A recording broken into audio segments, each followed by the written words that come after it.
Today's episode features guests who are focused on single-mindedness. Dan Chan has performed over 2,000 shows for public and private events around the world. He entertains using a unique combination of magic, rapid costume change, juggling, acrobatics, pickpocketing, and dog tricks. He's devoted his life to the art of crafting great performances.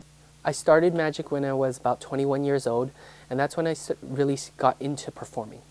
I went to Misdirection's magic shop where we're at right now, and Joe Pond, the owner, took me under his wing, and he was my mentor. Doing magic, it's taken me quite far.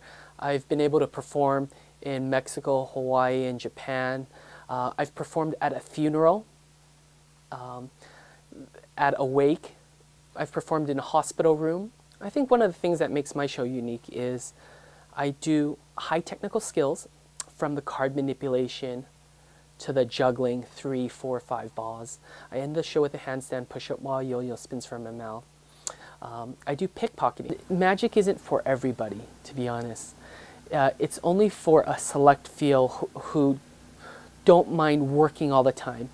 You would have to work 16 hours a day if you want to make magic your life and if you want to be successful at it.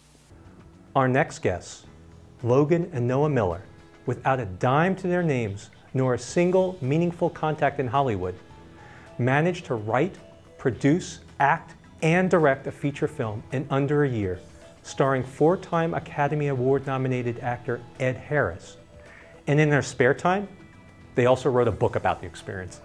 Well, the passion for writing, I just think it was something that we grew into, really. Once baseball didn't work out, we had nothing to fall back on. We didn't want to go back home and be roofers.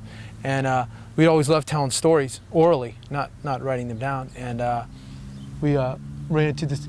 First, we wanted to tell a story about us and our father, and then we ran into this guy who steered us towards Lou Hunter's 434, which is a screenwriting handbook. And it made sense, and so we started writing. How significant was Ed Harris coming on board and actually getting the movie made? And I mean, it was sort of the linchpin. I mean, without him, it's, so you can always say, well, if this hadn't happened, then that wouldn't have happened. But yeah, without him coming on board, it would have been, I don't know. Yeah, it might not happen. Yeah, I mean, it most certainly wouldn't have happened. And so, yeah, for him to and he was taking a huge risk too. All we had shot was this little 2-minute trailer, and we had financed that on 17 credit cards.